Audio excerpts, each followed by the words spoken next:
नमस्कार, स्वागत है आपका JPY एकेडमी पर। आज के इस वीडियो में हम पढ़ने जा रहे हैं क्लास 10th हिस्ट्री का पहला चैप्टर यूरोप में राष्ट्रवाद के महत्वपूर्ण ऑब्जेक्टिव क्वेश्चंस। अगर आप कक्षा 10 के विद्यार्थी हैं और बोर्ड परीक्षा की तैयारी कर रहे हैं तो यह वीडियो आपके लिए बहुत ही ज़्यादा इम्पोर्टेंट होने वाला है, क्योंकि इस वीडियो में हम एक एक प्रश्न को आसान भाषा में समझेंगे ताकि परीक्षा में आपसे एक भी सवाल ना छूटे। तो चलिए दोस्तों, वीडियो को पूरा ध्यान से अंत तक देखिए। चैप्टर का पहला प्रश्न है, वियना सम्मेलन की मेजबानी किसने की? Option A Metternich, option B Napoleon, option C Lenin, option D Karl Marx. तो वियना सम्मेलन की मेजबानी मेटरनिक ने किया था। कब? तो जब 1815 ईस्वी में नेपोलियन बोनापार्ट की हार के बाद यूरोप के शासक ने एक बड़ी मीटिंग बुलाई थी। इस मीटिंग को वियना सम्मेलन कहा गया और यह सम्मेलन ऑस्ट्रिया की राजधानी वियना में हुआ था और इसकी मेजबानी ऑस्ट्रिया के विदेश मंत्री मेटरनिक ने की थी। प्रश्न संख्या 2 है, किस सम्मेलन में जर्मनी की क्षतिपूर्ति राशि को कम कर दिया गया था? किस सम्मेलन में जर्मनी की जो क्षतिपूर्ति राशि थी उसको कम कर दिया गया था? ऑप्शन है क्वाटो सम्मेलन, वियना सम्मेलन, रियो डी जेनेरो सम्मेलन और लोसने सम्मेलन।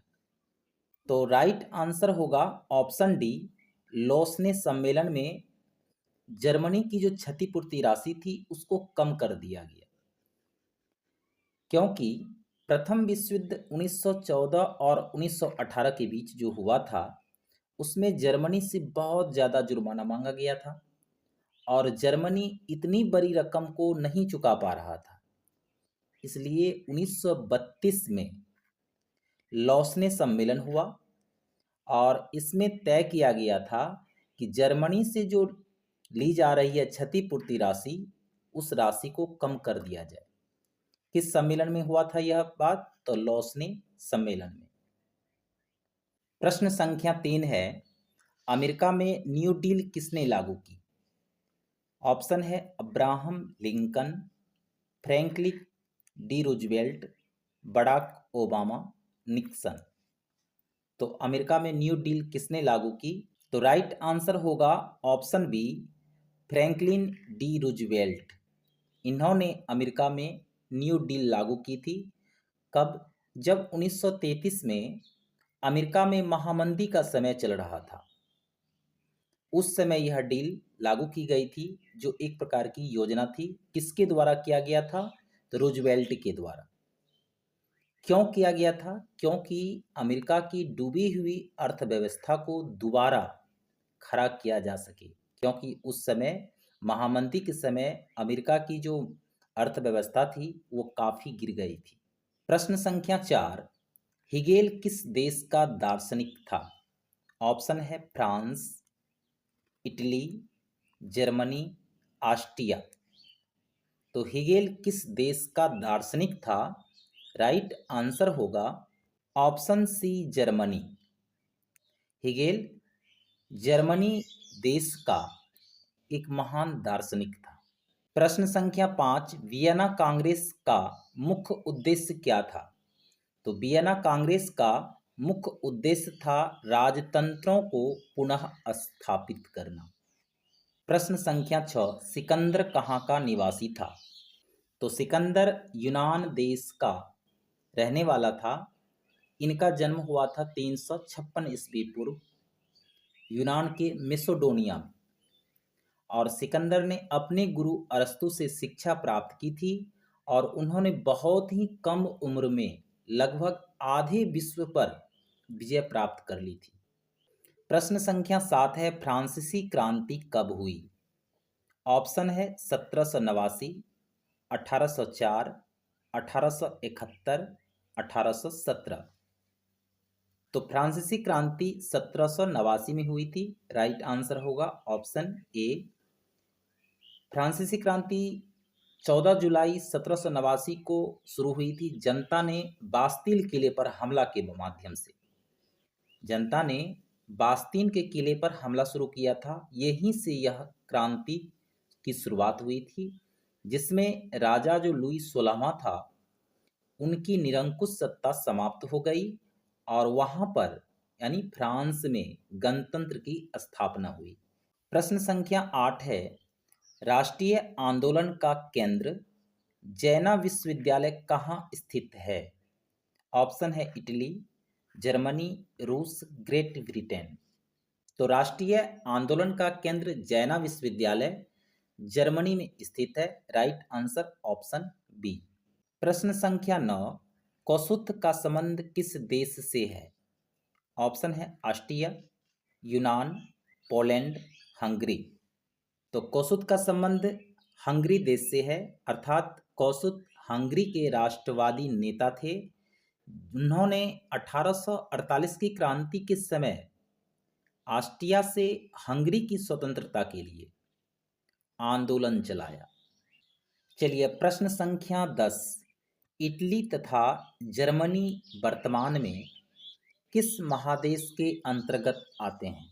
उत्तरी अमेरिका, दक्षिणी अमेरिका, यूरोप या पश्चिमी एशिया? तो इटली तथा जर्मनी वर्तमान में यूरोप महादेश के अंतर्गत आते हैं। तो राइट आंसर होगा ऑप्शन सी।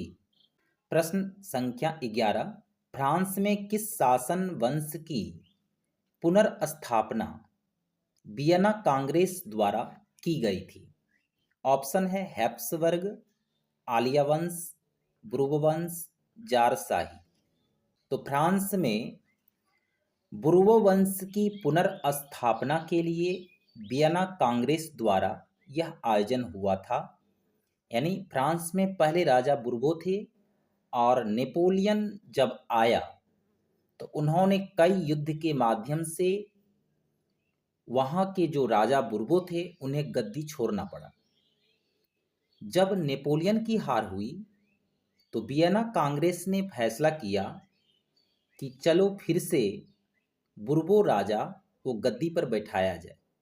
तो फ्रांस में बुर्बो शासन वंश की पुनर्स्थापना के लिए एक मीटिंग बुलाई गई थी, जिसे कहते हैं वियना कांग्रेस द्वारा एक मीटिंग बुलाई थी।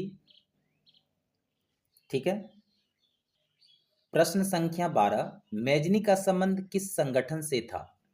ऑप्शन है लाल सेना, कार्बोनरी, फिलिप हेंटारिया या डायट। तो मैजनी का संबंध कार्बोनरी दल से था, अर्थात मैजनी ने कार्बोनरी के साथ मिलकर इटली में एकता और स्वतंत्रता की लड़ाई लड़ी, ताकि इटली में जो योगदान मैजनी से हुआ वह आज़ादी के लिए हुआ। ठीक है। तो उसने एक संगठन की स्थापना की जिसको कहते हैं कार्बोनरी। प्रश्न संख्या 13, इटली एवं जर्मनी के एकीकरण के विरुद्ध, इटली और जर्मनी के एकीकरण के विरुद्ध निम्न में कौन था? इंग्लैंड, रूस, ऑस्ट्रिया या प्रसा? तो इटली एवं जर्मनी के एकीकरण के विरुद्ध ऑस्ट्रिया था। ठीक है। तो राइट आंसर होगा ऑप्शन सी, ऑस्ट्रिया। प्रश्न संख्या 14, काउंट काबूर को विक्टर इमैनुएल ने किस पद पर नियुक्त किया? ऑप्शन है सेनापति, फ्रांस के राजदूत, प्रधानमंत्री या गृह मंत्री। तो काउंट काबूर को विक्टर इमैनुएल ने प्रधानमंत्री के पद पर नियुक्त किया था। ठीक है। विक्टर इमैनुएल को काउंट काबूर ने किस पद पर नियुक्त किया? तो प्रधानमंत्री। Right answer option C. प्रश्न संख्या 15, ग्रिवाल्डी पैसे से क्या था? तो ग्रिवाल्डी पैसे से वह एक नाविक था। वह नाविक यानी नाव चलाने का काम करता था ग्रिवाल्डी। प्रश्न संख्या 16, जर्मन राइन राज्य का निर्माण किसने किया था?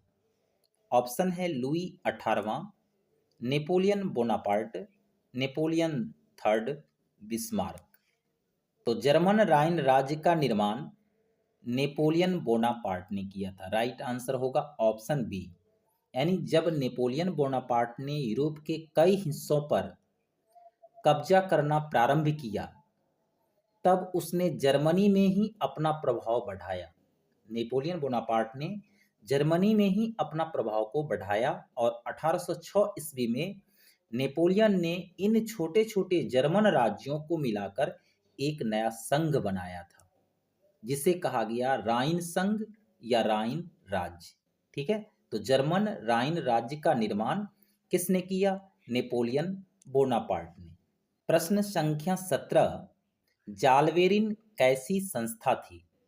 ऑप्शन है क्रांतिकारियों की, व्यापारियों की, विद्वानों की, पादरी एवं सामंतों की। तो जालवेरिन जो थी वह व्यापारियों की एक संस्था थी, यानी मतलब कि व्यापारियों का क्लब या ग्रुप था, जो अपने अपने राज्यों में सामान पर जो टैक्स या कस्टम होता था उसे हटाना चाहते थे। तो इनका मकसद ये था कि एक राज्य से दूसरे राज्य में जो सामानें जाती है वह बिना रोक टोक के आसानी से जाए, उनसे उन पर जो टैक्स लगा है उसे हटाया जाए। तो यह जो संस्था थी जालवेरिन, वह व्यापारियों की एक संस्था थी। प्रश्न संख्या 18, रक्त एवं लौह की नीति का अवलंबन किसने किया? ऑप्शन है मेजनी, हिटलर, बिस्मार्क, विलियम प्रथम। तो रक्त एवं लौह के नीति का अवलंबन बिस्मार्क ने किया। राइट आंसर होगा ऑप्शन सी, यानी रक्त और लौह की नीति का मतलब होता है जंग और ताकत से देश को मजबूत करना, और इसे बिस्मार्क ने अपनाया। बिस्मार्क ने इस नीति को अपनाया। किस नीति को? तो रक्त एवं लौह की नीति। प्रश्न संख्या 19, फ्रैंकफर्ट की संधि कब हुई? ऑप्शन है 1864 ईस्वी, 1866 ईस्वी, 1870 ईस्वी और 1871। तो फ्रैंकफर्ट की संधि 1871 ईस्वी में हुई थी। राइट आंसर होगा ऑप्शन डी, यानी फ्रैंकफर्ट की संधि 1871 में हुई, और यह संधि फ्रांस और जर्मनी के बीच का एक समझौता था। फ्रैंकफर्ट की जो संधि हुई थी वह फ्रांस और जर्मनी के बीच का एक समझौता था। युद्ध में, क्योंकि युद्ध में फ्रांस हार गया था, इसलिए उसे यह संधि करनी पड़ी, और फ्रांस ने अल्लास और लॉरेन नामक क्षेत्र जर्मनी को दे दिए और उसे जुर्माना भी देना पड़ा, यानी क्षेत्र भी देना पड़ा और साथ साथ जुर्माना भी भरना पड़ा। तो यही थी फ्रैंकफर्ट संधि जो 1871 ईस्वी में हुई थी। आगे प्रश्न है, यूरोप वासियों के लिए किस देश का साहित्य एवं ज्ञान विज्ञान प्रेरणा स्रोत रहा? ऑप्शन है जर्मनी, यूनान, तुर्की, इंग्लैंड। तो यूरोप वासियों के लिए यूनान देश का जो साहित्य था और उनका जो ज्ञान विज्ञान था वह प्रेरणा स्रोत रहा था। ठीक है, तो राइट आंसर होगा ऑप्शन बी, यूनान। ठीक है, क्योंकि यूनान का जो साहित्य था एवं उनका जो ज्ञान विज्ञान था वह काफी प्रेरणादायक रहा। यहाँ के दार्शनिक जो थे सुकरात, प्लेटो और अरस्तु, ये ऐसे दार्शनिक थे जो दुनिया को सोचने का तरीका सिखाया। यूनानी लोगों ने कला और विज्ञान से लोगों में एक नई दिशा प्रदान की, इसलिए कहा जाता है कि यूरोप की जो सभ्यता की जड़ें थी वह कहाँ थी? यूनान में। ठीक है, तो राइट आंसर होगा ऑप्शन बी, यूनान। प्रश्न संख्या 21, नेपल्स की क्रांति कब हुई थी? ऑप्शन है 1820, 1821, 1822, 1823। तो नेपल्स की जो क्रांति हुई थी वह 1821 ईस्वी में हुई थी। तो राइट आंसर होगा ऑप्शन बी, यानी यह जो नेपल्स की क्रांति हुई थी वह इटली में हुई थी, जहाँ के लोगों ने राजशाही के खिलाफ यह आंदोलन की शुरुआत की थी, जिसमें आज़ादी और संविधान की मांग की गई थी। चल प्रश्न संख्या 22, चार्टिस्ट आंदोलन कहाँ हुआ? ऑप्शन है फ्रांस, ऑस्ट्रिया, हंगरी, इंग्लैंड। तो चार्टिस्ट आंदोलन इंग्लैंड में हुआ था, और यह जो आंदोलन था यह मजदूरों का आंदोलन था, जो वोट देने और समान अधिकार की मांग करने के लिए था यह आंदोलन। तो इससे इंग्लैंड में लोकतंत्र क्या हुआ? मजबूत हुआ। तो चार्टिस्ट जो आंदोलन था वह कहाँ हुआ था? इंग्लैंड में। Right answer option D. तो आज के इस वीडियो में इतना ही। वीडियो पसंद आए तो लाइक, सब्सक्राइब एंड शेयर जरूर करें। धन्यवाद।